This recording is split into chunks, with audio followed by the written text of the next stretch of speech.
to go.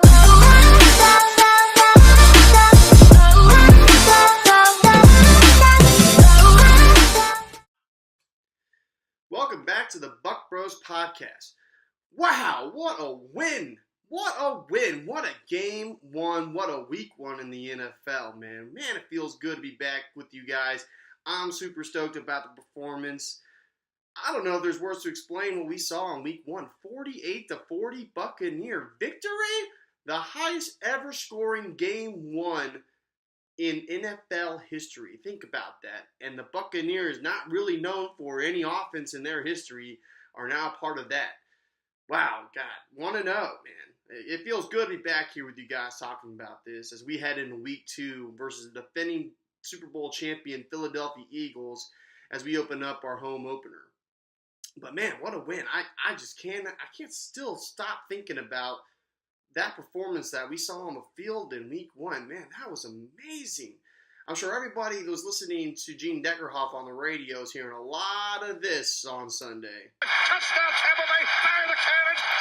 That's right. Fire those cannons, baby. Woo! Well, anyway, let's get into it. This is our game one recap here at the Buc Bros podcast.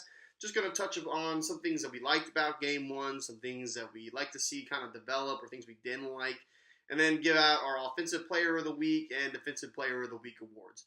So let's jump into it. All right, things that we liked. I don't know if there's anything to dislike about our offense in this game. Man, what a performance. Fitzmagic was alive and well, as Dirk Cutter said in his post-game conference. Woo! Man, 4 touchdowns through the air, 1 touchdown rushing. What a performance by Fitzy. That was a hell of a game. I don't think anybody expected. I mean, we talked about this in episode 3. We weren't expecting a Herculean performance from Fitzpatrick, but that's what we got. He beat out Tom Brady. He beat Drew Brees in his own backyard. That's so awesome, man. That never really happens to us. This is the best I've ever seen a Buccaneer offense ever in any game I've ever watched. And it was amazing to see. I mean, Mike Evans, 7 catches for 147 yards, 1 touchdown. You had Deshaun Jackson, 5 catches, 142 yards, I believe, with 2 touchdowns. Chris Godwin got into the action. OJ got into the action. Even Humphreys got into the action a little bit. He would have had a lot more yards if we didn't get that holding call there at the end of the first half. But wow, man, what a performance by the offense. I mean, just looking at the statistics, I'll just read off a couple things that just kind of jumped off the page at me. One real quick, man. It's 529 yards total. 529 yards leads the NFL currently. First downs, 26. 26 first downs in that game. And here's the big one, guys. 0, big fat 0 turnovers that game. We never turned the ball over. I mean, Godwin had that fumble, but they luckily jumped back on it, but no turnovers. That performance was just amazing. Just all around amazing. Great game plan by Cutter and Monken. I think it was the correct call to let Monken call the plays going forward. He seems to have the offense clicking and rolling. He's got the defense on their heels. I mean, granted, it's game one. There's a lot of, let's not get into super hyping up the offense. It was one game, but I mean, even with the preseason, the offense looked good under his play calling, and it seems to have carried over into game one. And I don't know if we expected this kind of offensive explosion, but man, I'm at a loss for words really as to how this offense looked and what is capable. I think we all thought they were capable of doing stuff like this. We just never see it on the field, but it all came together for a hell of a game one. So, super likes, 2 big thumbs up for the offense in game one. Really, really awesome. Now, on the flip side, the defense, we got some shaping up to do. Wasn't like we were killing, wasn't a total dominating performance from our defense. It's almost kind of like the lore days of our old Buccaneer defense, buckball if you call it. Those are long and gone, and we're going to the fun and gun, if you will, of the old Florida football days. But anyway, with the defense, here are a couple statistics for you. 475 yards given up. So, need to shape up there, boys. I think the biggest disappointment from the defensive side of the ball in game one was the lack of pass rush. Now, granted, there's a lot of new faces on the defensive line. It's going to take some time for them to mesh, kind of familiarize with how their techniques, how they each one plays with each other. So I wasn't expecting, a whole lot, especially in Drew Brees' backyard, and with Drew Brees being the quarterback, it's hard to get to that guy. He's a future Hall of Famer for a reason. We did get one sack. Vinny Curry got a sack in the second quarter, so that was good to see. We did get a couple defensive stops here and there, but overall, the defense has a lot to learn from and gain, and hopefully will shape up a little bit. Can't be giving up that many yards every game if we hope to have sustained success during the season. I think the other big thing that was a little bit disconcerting was the amount of penalties we took. Yes, it's game one. Yes, there's new rules that are being applied to the NFL, but there wasn't really any of that being called in this game. There wasn't any helmet-to-helmet or helmet-to-helmet rules or leading with the helmet tackles. So, a lot of, like I had mentioned earlier with the Humphreys play, that was called back due to a block in the back by Donovan Smith. Some ticky-tacky ones here and there, but overall we had 7 penalties for 70 yards. Not terrible, not, Oakland Raiders status, if you will, but at the same time, we need to shape that up a little bit. So going forward, I think overall, obviously, we're going to hope that the offense can even come close to this performance in week 1 going forward into week 2 and as we progress during the season. I doubt we're going to be scoring 48 points every game. That's just unfathomable. But I think it's also expected that the defense will, shore up a little bit. We won't be giving up 40 points to the Saints. Hey, we only, next time we play the Saints, they're in our backyard. They don't get the benefit of home field advantage. So, if you will, we're playing with house money. I don't think anyone really expected that we were going to go into the Saints' own backyard, put 48 on the board, and leave victorious. It says something about the season already, guys. I can feel the passion. I can feel the energy. Something special is brewing here, guys. And I know it's just week 1. We'll get into our overreactions here in the next segment, but I don't know if it's really an overreaction. I'm never seeing the team play, at least on the offensive side of the ball, as well as they did this game. It's extremely encouraging. Nothing but positive vibes coming out of the community, the Bucs community. It's amazing to see how one game has kind of changed the perception of the season. It's changed my perception of this team too. So going forward, this is going to be. I'm really looking forward to seeing this game come Sunday at 1 p.m. against the Eagles. It's going to be a different game for sure. I think the Eagles are going to have a better defensive game plan for us now that they've got some tape on Fitzpatrick. I think it's not going to be as high a scoring a game, obviously, as it was in game 1. But I also think that with the play calling going forward, I don't see the weapons are there. The offense is there. I don't see it stopping anytime soon. 48 on the board? No. I'm not expecting that. But, a sustained offensive, a good offense, or maybe even elite offense this year is not out of the realm of possibility with all the skill position players that we've got. So anyway, let's get into our Offensive Player of the Week and Defensive Player of the Week awards.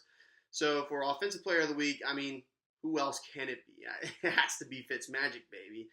Let's just go through his stats real quick, and he was the NFC Offensive Player of the Week this for Week 1. So it's only fitting that we give him the award here at Buc Bros. But just looking at these stats: 21 for 28, 417 yards passing, 4 touchdowns. Not to mention 36 yards rushing, of which 13 was crucial on that 3rd and 13 that we converted at the end of the game to seal the game and seal the victory for us. And a 1-yard rush or one rushing touchdown where he lowered the boom on the Saints safety to get into the end zone. But the biggest thing is 0 interceptions and a passer rating of 156.2 out of 158. 158 is the highest you can get. And he's got 156.2. That's amazing. Wow, what Fitzmagic for sure. That's ultra Fitzmagic. I don't know if I've ever seen a quarterback play as well as he did in Week 1 against an elite, what we thought was an elite team. That they were the biggest underdog going into Game 1. And not only did they show up, they, for the most part of the game, they were destroying New Orleans. Impressive, extremely impressive. So congrats, Fitzmagic. You deserve it, buddy. Man, what a game. I hope the success continues. I guess we'll see coming here if he can continue. We might really have a QB controversy if we already don't have a QB controversy on our hands. If Fitzmagic keeps playing like this, man, maybe that's another topic for another day. But going again, let's continue on. Our defensive player of the week. I had to think hard about this one. The defense didn't really show up too well, but there was one player that kind of jumped out the page to me, and it's a guy who's kind of been struggling his first 2 years in the NFL, and that man is Vernon Hargreaves III. He had a pretty good overall game. I mean, 7 tackles. That was second on the team, tied for second on the team overall for game 1.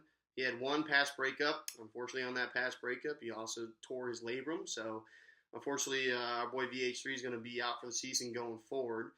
But, gave his body to make sure that they didn't convert that 3rd down. They did end up converting the 4th down, but that's beside the point. But I thought long and hard about it is he was the guy who created the fumble on the fumble that Justin Evans returned to the house. That kind of helped build the momentum for us during the game. That was a huge play.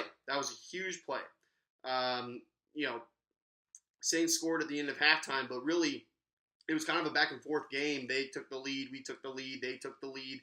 So we had just taken the lead.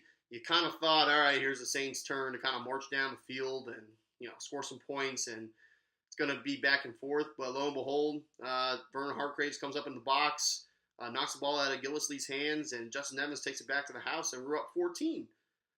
It was a big play and a big turning point for the game. So, to my boy VH3, you got the Defensive Player of the Week honors here at the Buc Bros podcast. So, congrats to those, and congrats overall, man. Just there's not too many games that are like this as a Bucs fans that you can feel this confident about your team. But man, what a start to the season! Awesome. So anyway, let's get into our overreactions to Week 1. I'm going to throw it to our special guest, Mr. John Jones, to detail a little bit of some of those overreactions. So he'll hit you here in the second quarter.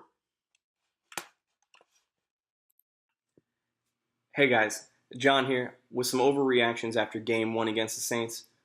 First thing I'd like to say, this was an overdue stomping on the New Orleans Saints that I have enjoyed more than any game I've watched in the last 4 or 5 seasons. This game really got me in the mood for Bucs football this season, and I really believe it has set the tone for what we are going to do in the last 16 weeks. We are really going to bring it to some teams. We are going to surprise some people, and we're going to turn a lot of heads doing it.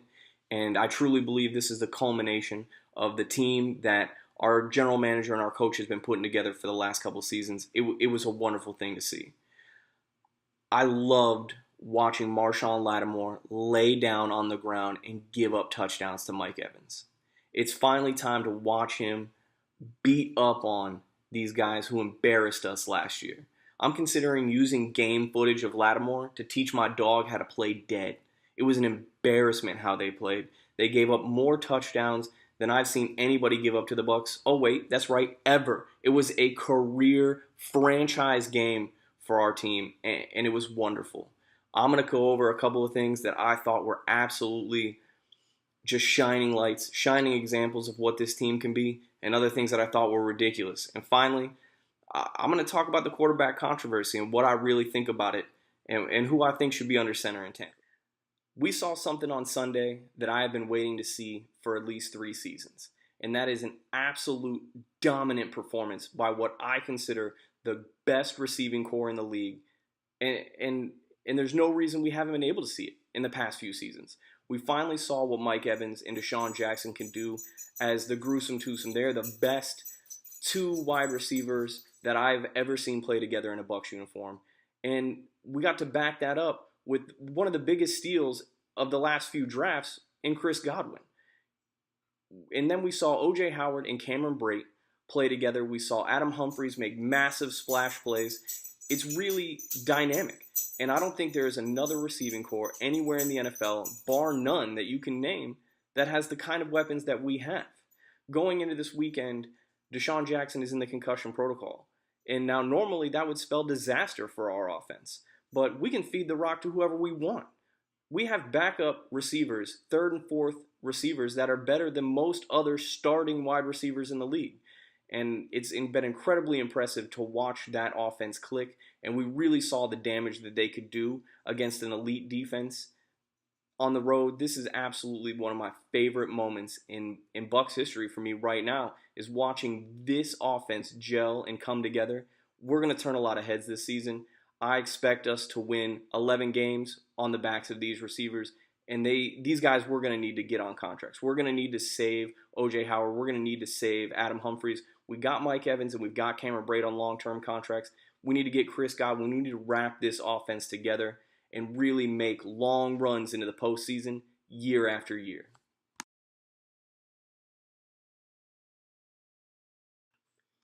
Abysmal. The performance by the defense was absolutely abysmal. The few shining lights we saw were out of guys like Vernon Hargraves, who are done for the year. They're not coming back. Brent Grimes wasn't there, and you know what? He's not going to be here next season either. Regardless of whether or not he comes back from this injury and plays strong, he's not coming back next year. So these rookies that are on the corners right now, they're going to have to step up.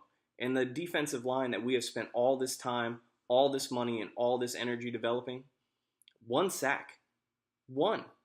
That's what they got last season when we were dead last. We gave up 40 points to the Saints. There was no excuse for that. Absolutely none. We held them to 48 yards rushing. Congratulations. They torched us in the air. We got no pressure on the quarterback. There was nothing coming off the line. The amount of missed tackles from the secondary and from our linebackers was also embarrassing. How many times did we have our hands on Drew Brees to watch him run away, to watch him roll out and throw first downs? Are we going to get away with that with other teams? No. I mean, we could get torched literally by any quarterback right now, and that's my biggest fear. The offense is clicking. You know, we've got Ryan Fitzpatrick playing out of his mind. We've got Peyton Barber running as hard as he can, but the defense is just going to give it back. We almost lost that game, and it wouldn't have surprised me if at the end of that game they managed to march down the field and beat us. Had it not been Ryan Fitzpatrick scrambling for a first down, we would have lost. I have no faith in the defense. Mike Smith needs to truly reevaluate his position going forward and how he coaches this defense. And I don't know if it's time to maybe take it away from him. Maybe Dirk Cutter needs to step in and take some responsibilities away from Mike Smith, or we need to look at replacing him, because we can't lose these kinds of games. When our offense goes out and puts up 48 points, a game shouldn't be that close. Every game can't be a shootout. We're not going to win all those games. We may, everything may break our way, but it's not often that everything comes up Millhouse. You know what I mean? It's time for the defense to really perform the way we pay them to perform. Or otherwise, I'll tell Jared McCoy, you know what? We will be happy to see you go. We won't miss you when you're gone, because somebody's going to get one sack. I promise. Everybody wants to talk quarterback controversy in Tampa Bay. I'll make it plain and simple. Ryan Fitzpatrick is the undisputed starter as it stands right now. That was a franchise record for points scored in a game, and it easily could have been 62-40. Let's not forget that Adam Humphries had a major return that was called back, and Fitzpatrick missed a wide open Chris Godwin, which would have been a sixth touchdown. There is no reason in my mind that Jameis Winston should be under center until at least after the bye week. And even then, I fully expect that it would take 3 straight losses in these next 3 games to take the ball out of Ryan Fitzpatrick's hands. I mean, he showed what this offense can do when it finally clicks. We finally saw Deshaun Jackson as a deep threat. The offensive pass interference calls for Mike Evans virtually disappeared. Why? Because he didn't have to slow down and come back to the ball. He was finally hit in the hands, in stride, and showed what a true top 10 pick he could be. I think it's absolutely outrageous to consider that Jameis Winston can do what we saw on Sunday. He's never proven it. Yes, he's improved in a lot of metrics. Yes, he improves year over year. But the one thing he's never improved upon is wins. The wins column is the only column that matters. I don't care about his passer rating. I don't care about how many yards he's thrown for. I don't even care about his Uber passenger rating. What I want to see is W's. What I want to see is postseason. When they put up that infographic at the end of every game and tell you what teams are in the hunt, I'm tired of not seeing pewter and red. It's time for Tampa Bay to really build a culture based around winning, a culture based around dominating an opponent. And what I saw on Sunday is something I have not seen in years, which was we went into somebody else's house and we took it to them. Not a terrible garbage team like the Browns. We didn't go and beat up on the Redskins or the Giants. We went into the Superdome and we stomped out the Saints. And I loved every minute of it. And anybody sitting at home right now who believes truly that they can get that level of excitement out of any game they've seen with Jameis Winston is bogus. It's bogus. There's no reason for him to start. I don't think he was going to start anyways against the Bears. He was always going to wait. It was always going to be after the bye. And they're going to use the bye week as an excuse to say, you know what, we're going to let Jameis Winston sit.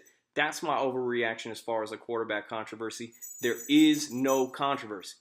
Ryan Fitzpatrick is the undisputed starter for the Tampa Bay Buccaneers until he proves otherwise. This is no longer Jameis Winston's team. This is now the Tampa Bay Buccaneers team, and they believe that they can win with Ryan Fitzpatrick. There's no way they take the ball out of his hands unless he completely gives it up. Garn mateys, welcome back to the Buc Bros Podcast, Quarter 3. We be here starting a new segment called Dual Threat. Yar! That's right, we're going to be starting a new segment here for episode 4 called Dual Threat. Where Ryan and I are going to be talking about a controversial topic every week going forward into the season. John kind of touched on it at quarter 2 about is there a QB controversy here in the Bay? So let's get into it. I'm going to give you guys the facts as to why Fitzmagic should be our quarterback for the rest of the season. Number 1, he's a veteran, and he doesn't turn the ball over. Fitzmagic, he's got 14 years of experience in the NFL. Yes, he's been to 6 teams. Yes, he has been inconsistent throughout his career. Those are all relevant topics, and there's a reason why he was the backup quarterback going into the season and going into last season. But let's be honest, Jameis Winston has not looked good over the last 2 seasons. He's wildly inconsistent with the ball, turns the ball over way too much, and puts his team when we need somebody to hold on to the ball or we need somebody to score. He seems to not have that killer instinct. Now, granted, I don't think Fitzpatrick is a Tom Brady. He's not a Drew Brees.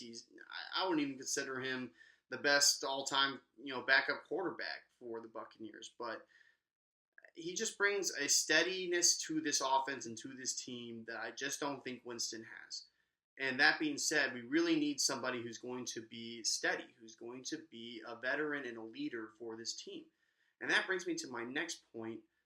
Fitzpatrick is a widely respected man, and he has no history of off-the-field problems, as opposed to Jameis Winston. Jameis Winston got himself suspended 3 games for stuff he's done off the field, and he has a history of off-the-field problems. He is not a role model that we need here in the Buccaneers organization. Ryan Fitzpatrick is. Is he the answer to our QB problems going forward? Maybe for this season.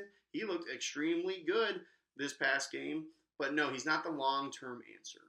But I don't think Winston is either. He hasn't shown anything in 4 years that make me believe that he's going to be our QB of the future. Yes, he looked good in preseason, but it's hard to judge when you're going up against second-string competition, and that's what he was playing. He was playing the second-string defenses for those teams. So I would hope that he looked good against second-string players, but let's see how he does when he gets back. He's been out of the complex he's going to be out of the complex for 3 weeks. That's a long time away from football.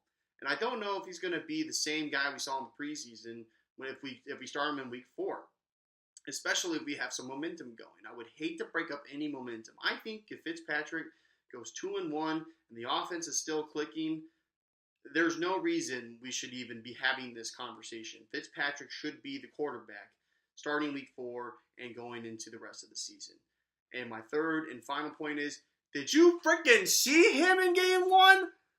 Come on, that man blew up the Saints defense. That man blew up fantasy scores around the league. That man was a boss with a capital B. I don't think I even need to say anything. Just watch the tape. The man was electric. The offense was dynamite. Why would we need anybody else going forward? That's as good as an offense is ever going to get. So, why start anybody else? Let's let the Fitz magic continue to be alive and well in the Bay. So going forward, Fitz magic, you got my vote. Well, Bryce, I think you need to slow your roll there. I think every Bucks fan is with you on the Fitzmagic hype train after his stellar Game 1 performance, and I'm not taking anything away from that. That man shone so bright. But I think we're being a little short-sighted here, and I think Jameis Winston is still clearly the number one quarterback, and let me tell you why. Number one, I think we all know the Fitzpatrick cycle.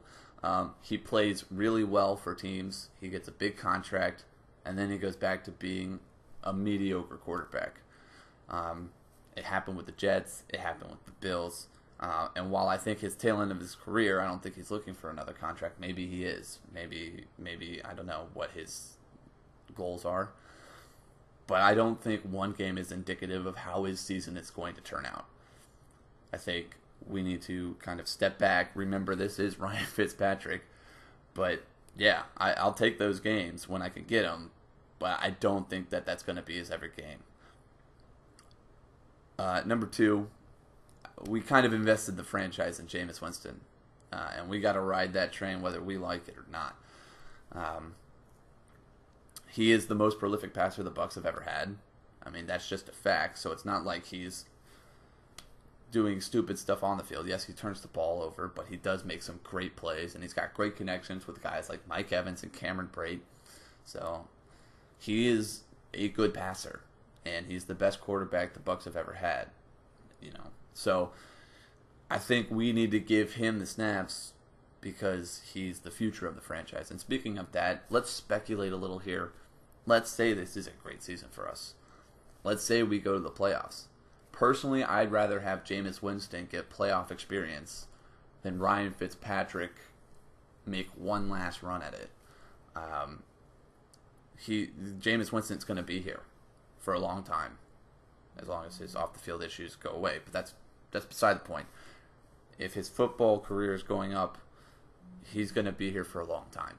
And I'd rather him get playoff experience and learn how to play there than Ryan Fitzpatrick. So while I'm saying Fitzpatrick had a great game, and I hope he continues that for the next two games. And if he does win the next two games, I think it's safe to say that we need to keep him in there, just because why fix what isn't broken? But after one game, yes, it was a great game, but let's slow our roll. Let's kind of look back. Okay, this is Ryan Fitzpatrick. Jameis Winston's still your number one starter, and until Ryan Fitzpatrick comes out and shows me in games 2 and 3 that he deserves to be the starter, I'm going to stick by my boy Jameis.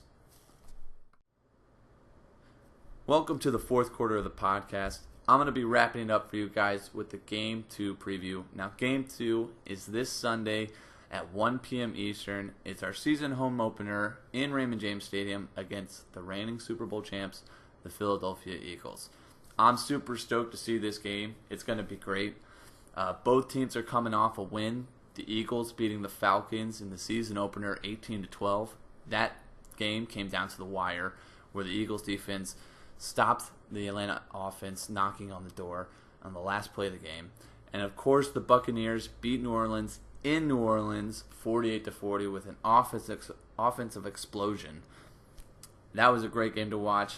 Both teams are going to be riding high, and it's going to be a great game. I hope you guys are excited. I'm still caught up in the adrenaline for the Bucs season opener winner. We'll see how they carry that over.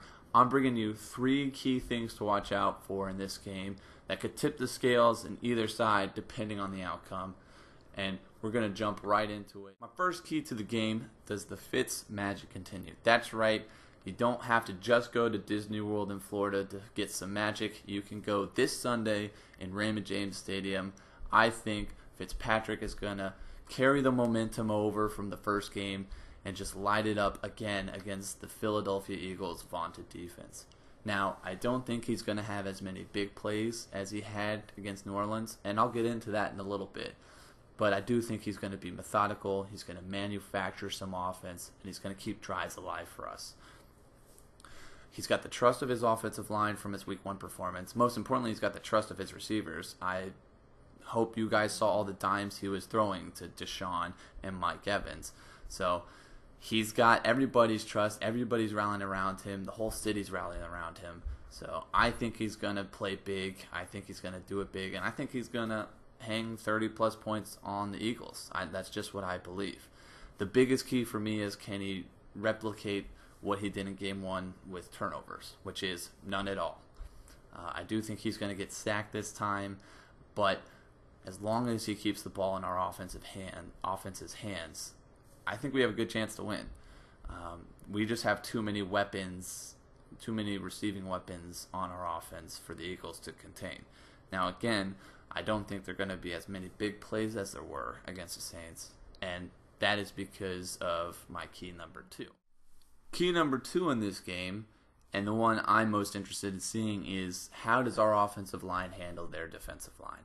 If you look at the Eagles' defensive line, they've got big names. Fletcher Cox, Chris Long, Derek Barnett, just to name a few. They generate pressure and generate it pretty well. In fact, against the Falcons, they had 4 sacks. Now, again, if you look at our offensive line, Week 1, we look stellar. 0 sacks allowed, only 3 pressures on Fitzpatrick.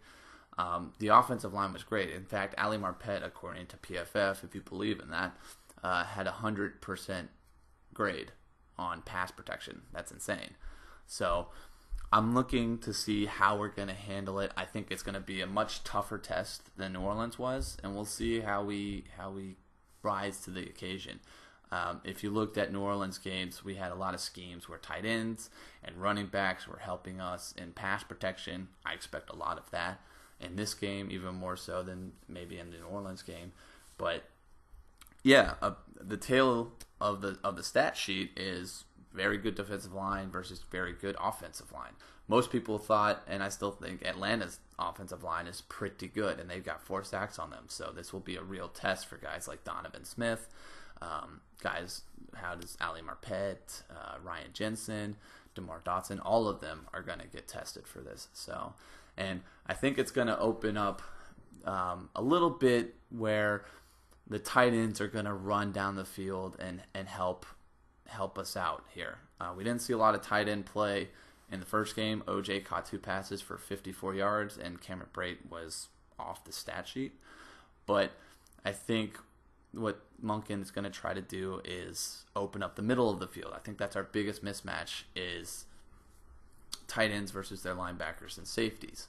So since we're not going to have a lot of time to get the deep ball, I think what we're going to do is abuse the middle of the field and basically just rip open the seam on them and let OJ and Cameron Brate use their bodies, box out, just become post guards and just, run all over their linebackers. I think it's going to be a massacre in the middle of the field for us. So really interested to see the tight end play, really interested to see the blocking schemes. Actually, my most concerning thing is the third key to the game.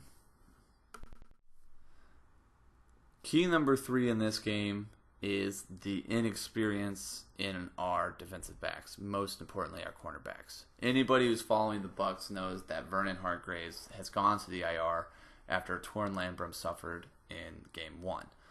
Brent Grimes was already out with an injury. He didn't play at all in Game 1, and he's listed as out in Game 2 as well.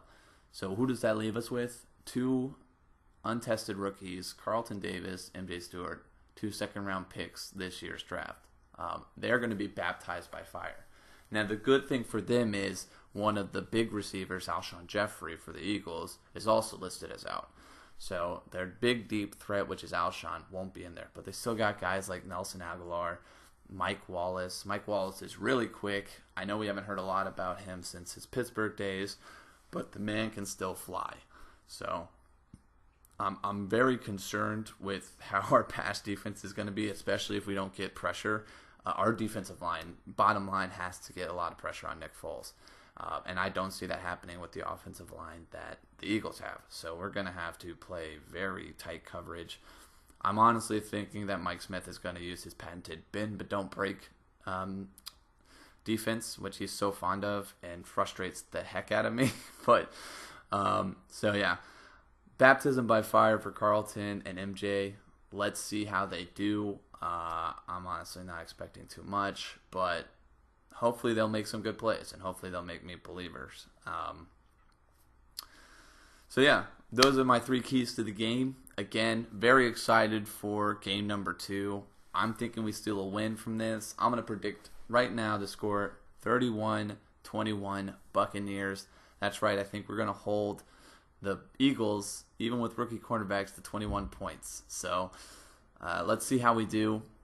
And I'm just excited. First game at home.